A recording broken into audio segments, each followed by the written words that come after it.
started and move these controls out of my way.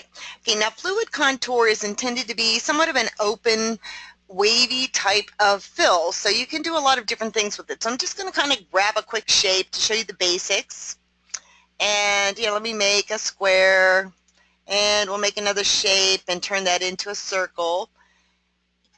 And me make these both a little bit bigger so you can see a little bit better what it does. And last thing, I'm going to change the color real quick. All right, so here's our just basic fills, right? Well, let's start with one fill type. Here's, just our little square. And as a matter of fact, we'll make it a little more interesting and stretch this out a little bit into a rectangle. So I right-click on it to select it, and then I'm going to go in and assign the Fluid Contour fill to this. So I'm going to go into my property settings. Remember, you can click on the icon here. You can always right-click here to get to your stitch settings, or you can go up to Stitch and grab Stitch Settings from the menu and press the space bar. So you have 4 different ways to get into this, right? So let's go to our Stitch Settings, and Fluid Contour is almost on the end next to Arc. So I'm just going to go, select Fluid Contour, and you can see like the different options you have here. So we're going to look at some of these. So I'm going to go ahead and apply Fluid Contour. And what it does is it kind of pulls in 2 places. That's the basics of Fluid Contour. Now, if I say, well, let's use a feather stitch, and I come in here and, I'm going to go ahead and use positive side here, and let's go ahead and let's make this a little drastic, and say OK and apply that.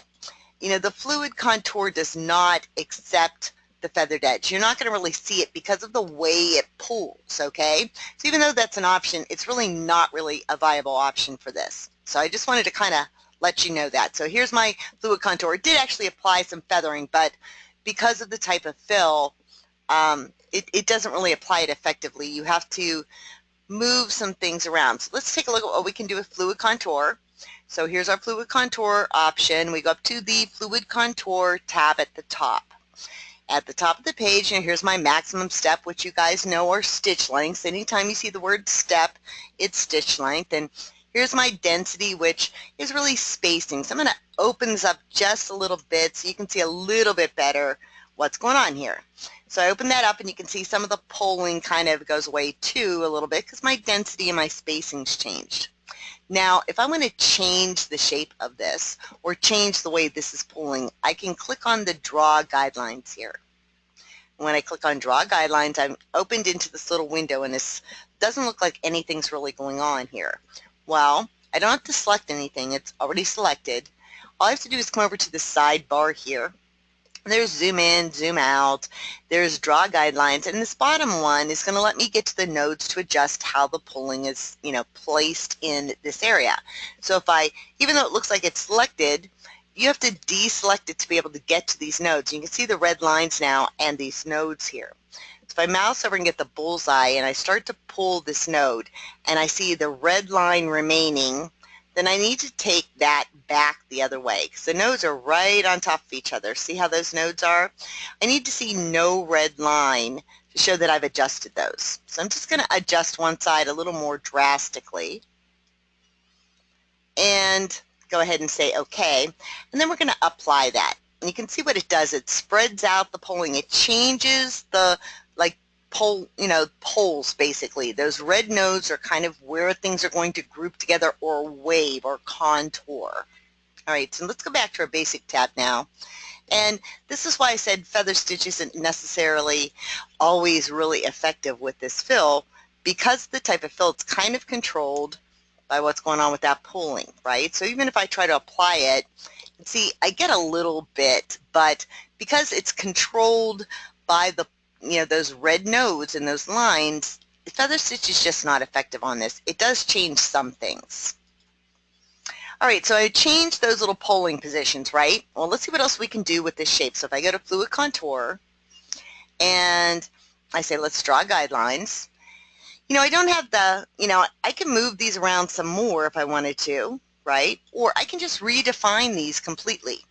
If you see these red lines here, come over here and click on this little blue circle and change that. Take that off, turn that option off. go up to the Draw Guidelines option, which are those two waving lines, and click on that option, and you can draw your own contour lines. Now you have to play with this and get comfortable with it, because what you're doing is reassigning those red nodes or those green nodes in the lines, right? But I can do things like this. I can left click and make a zigzaggy kind of line, right? And press enter when I'm done. So there's my line. And let's go ahead and say OK and apply that line. Okay, see what happens when I zigzag it? It's a little more angular in the contouring. So let's go back over to Draw Guidelines, and I'm going to left click on that and get rid of that line. And let's go ahead and draw some more guidelines, only this time I'm going to right click. I'm going to make this wavy. And I just press enter to complete that line. And you know, I can even go back and draw guidelines, select that again, and you know, place more guidelines in this and really play with how this contours. And I'm just right clicking. You know what, I shouldn't have hit escape here, sorry about that. I'm just right clicking to create this. Let me recreate that real quick. I hit escape instead of hitting OK. So let me go ahead and put these in real quick again, and I apologize for that. You know, when you're done putting in those guidelines, so that you know, go ahead and say OK. So now when I click apply to take a look at it, you can see what the changes are. You see the waving in here and the contouring in here from that curved line, and then the contouring here. And that's how I can control it. But you can see, because of the way I contoured, that these are a little bit more jagged now. So in your Fluid Contour option, you have the option to use smooth edges, which is going to make that look nice and crisp and clean on those edges.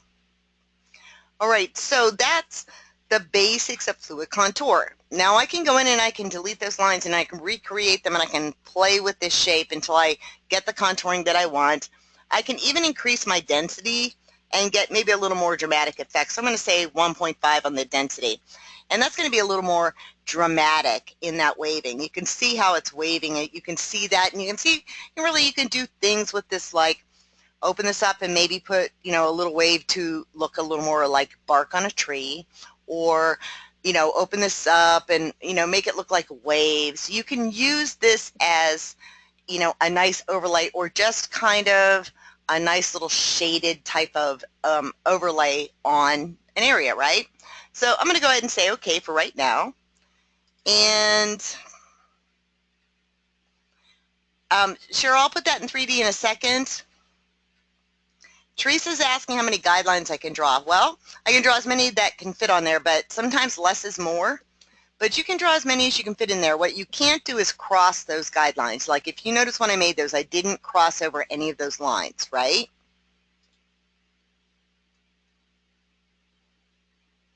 Fran, I'm not sure what you're saying about open loops. We'll look at motifs on this in a minute, but I'm not sure what you're asking me. So, excuse me. So here we are. This is what it looks like in 3D. And, you know, it's kind of interesting. It's kind of got a random fill to it right now, but I can go into this and I can say, you know what, let's go to Fluid Contour. Let's put a pattern to this, and, you know, just kind of put a little more standard pattern and change the look of that fill. Or I can make my own pattern. You guys know, how to do that. We haven't covered that so much yet, but, you know, I can make my own pattern as well. And I get kind of a different look to it. So it can be, you know, a lot of fun to do, right? You can see the pattern, how it, you know, gets distorted and waved here, right? So, you know, if I don't like something, I can always go back into Draw Guidelines and delete those lines I drew, or, you know, just let the program do, you know, what it wants to do on that, and just change the poles a little bit if I want.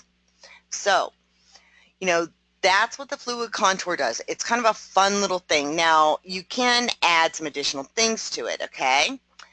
If I want to, you know, use this and say, well, you know, let's go up to accessories and let's create gradient shading. You just kind of be careful with this fill because it's a little bit different, but I'll go ahead and use these fills. I'm just going to use the default, and let's generate that. Sorry. And see what we get. And you can see that it's taken that contour out, right? And unfortunately, the contour is not really intended to be like a doubled layer or to be, its own layer, I guess. It's really kind of dependent on, it being, I'm trying to think, kind of like either an open layer or like an overtop layer. Okay, so now I've changed them both and they're both exactly the same. I'd have to really think if I wanted to shade this. So I just wanted to show you guys that because, usually on these fills you can, make some changes, right? And let me go all the way back here to set accordings. Okay, so there we are. There's our original fill. Now, if I want to get even fancier with this, I can do a couple of different things. I can take out that fill pattern and I can, use motifs. Now, if I'm going to use motifs, I'm going to want to look at getting rid of some of these guidelines and maybe going back to a little bit simpler type of shape. All right, so let's go into our stitch settings. We're on Fluid Contour again. Let's go up to Fluid Contour and click on your draw guidelines. Now, if I want to delete these lines, all I have to do is come back in here and left click on, one of the lines and press the delete key on my keyboard. And I'm just going to delete those, say OK, and apply it so you can see what I've got. Okay, so now I'm kind of back to the standard contour fill. My density is a little bit thick, and I'm going to open this up to 10, and I'll show you why. So now I've got this opened up to 10. I can apply motifs to this as well. So let's go over to the motif. See the motif tab showing? When I click on the motif tab, I have the option of one motif or two motifs. Now, this is viewed as a fill, not a line for motif purposes, because it really is a fill. It behaves like a line, so you have to kind of bear that in mind. If I come over and say use motif A, and I'm just going to kind of pick a motif here, it's going to resize these based on the contour, and that's the best way to say it. So getting a detailed motif like this is probably not going to give me what I want. I'm going to go ahead and I'll pick that one just to show you what's going on. So you can see, it's very, very small, and it gets smaller as you come into this pooling place to the point where it almost doesn't show. It's going to auto size because it has to. So if I take out auto size, I'll see a little change, but nothing significant in this pooling. All right?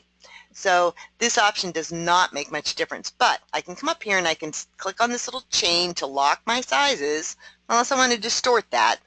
And I can say, let's go ahead and let's change this to 25. Now when I click on preview, it's on top of each other, because even though this is on a line, it's still really a fill. So if I change the size in here, unless I want an overlap, I need to come down to my columns and change that size as well, because my columns and my rows are what's overlapping here. So if I make this larger, here's what I end up with, and I can get some pretty dramatic things. Okay, they still get smaller when they pull. If you open that up or you make those sizes large, remember that you might want to come over here and say, well, let's go ahead and make this 25 as well, and open that up so you can see your patterns. Okay? But you can create some pretty nifty things. You just have to watch on the detailed patterns, because it's going to auto size these down to fit into that contour shape. So I'm hoping that makes sense to you guys.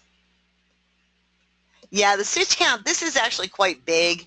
Cheryl said, oh my God, look at the stitch count, right?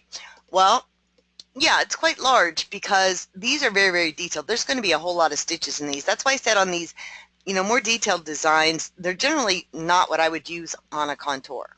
But remember, this is quite large too, right? And the stitch count is coming in these little pieces here.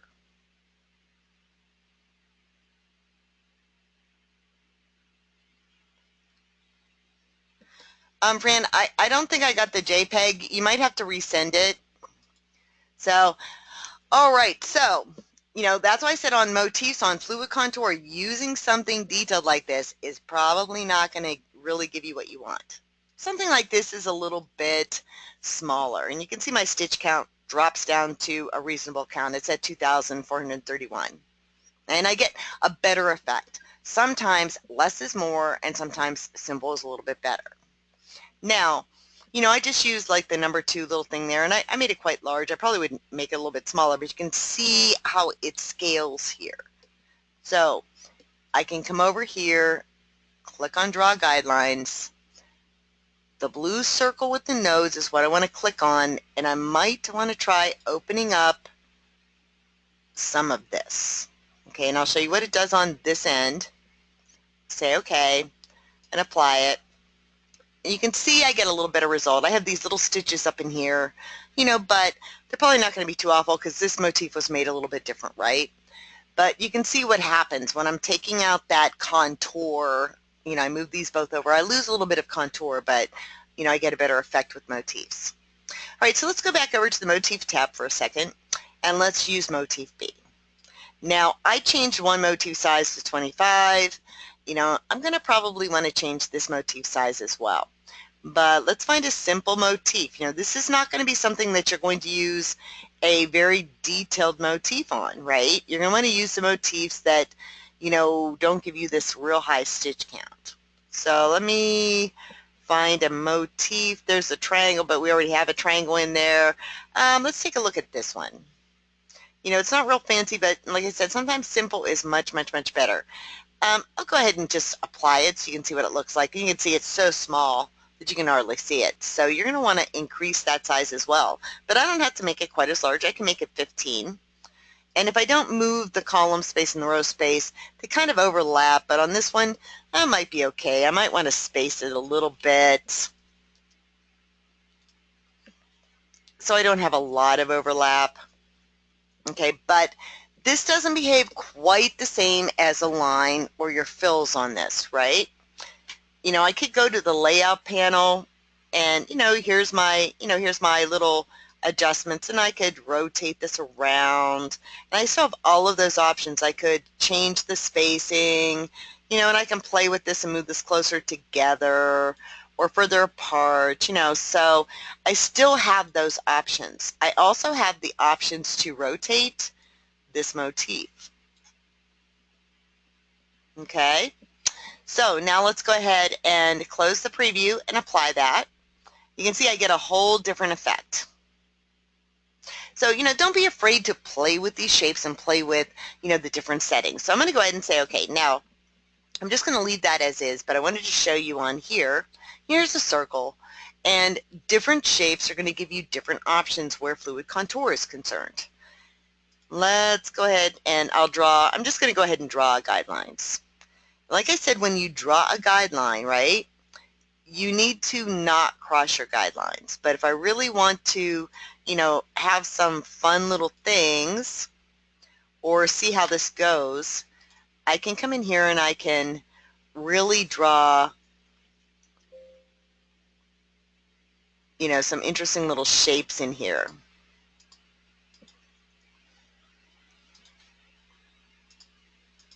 And I'm just right-clicking on all of this. And you can see I can get kind of complicated, but I can't cross those because then it doesn't know where I want to pull that. And you can see I got that error message because it came too close to this, and it was just going to be something that was just going to be too complicated to figure out how to pull. See? When you get that error, it's telling you that you can't do it. So this guideline is probably really the problem. You might have to simplify a guideline a little bit. And even on that, it's going to not let me do it. So I might change this guideline and delete it and try something a little less complicated maybe, right? And even on that, it's having trouble because of the way I place these. So we're going to go ahead and just leave those and apply it.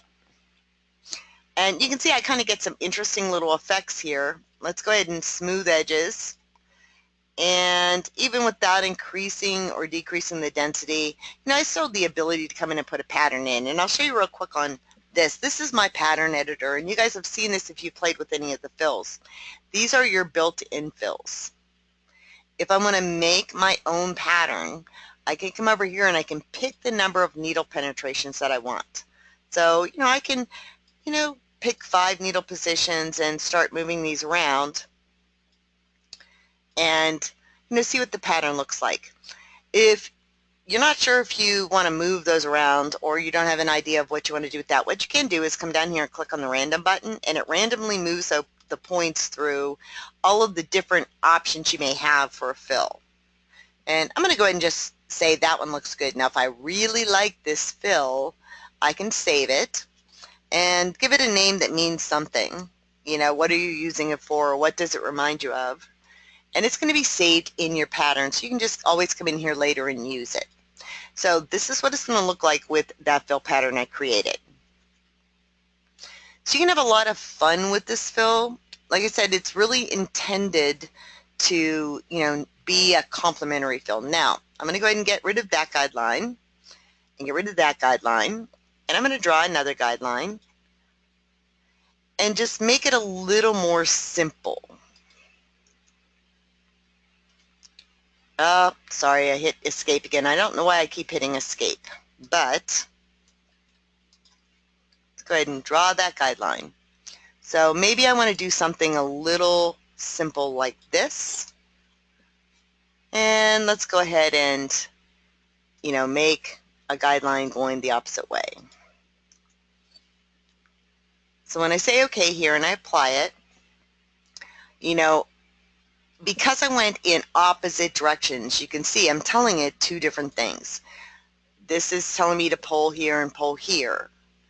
And, it's not going to really give me much benefit to put opposite things in here. So let me get rid of that line, or one of the lines. And, instead of going opposite, if you want to create a little more texture, you're going to have to kind of go in the same direction, or, you can get fancy like this with that line. How I draw these lines is going to really determine where these poles are. Like if you want the poles to PP up here, have the lines go that direction. If you want these poles to be in a different place, draw your line, see where my poles are now because the lines were going that way? Well, try drawing the line this way and it's going to change those pole positions for me. So let's go ahead and apply it so you can see the change. See how my pole positions have changed? Well, I do want to open that up. So let me go up and I'm going to open up the density real quick on this. I'm just going to make it like 3.5. And we have a little pattern there, so I'm going to say OK. And what else I can do that makes FluidContour fun is this. I can left click on it and I can come down to my align toolbar here. And I'm going to go ahead and left click on this one and get rid of her first, but here's my little circle. If you want to play with FluidContour and have a little more fun, left click on this, come down to your reshape, which is on your line toolbar. If you watch my mouse, it comes down to this little funny little blue type of rectangle. It's called reshape. And these are my reshape options. I'm just going to kind of grab one and press enter. Remember to generate. Okay, so you can change things very quickly, and if you don't like the shape you picked, go ahead and go back. But you can see it kind of change that whole shape. So if I come over here and I say, well, let's go ahead and let's try this one. Go ahead and pull these and overlap these, right?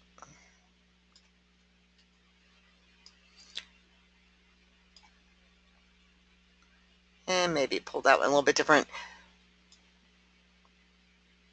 Wanted to make sure I had one overlap shape here, so let's go ahead and pull this over.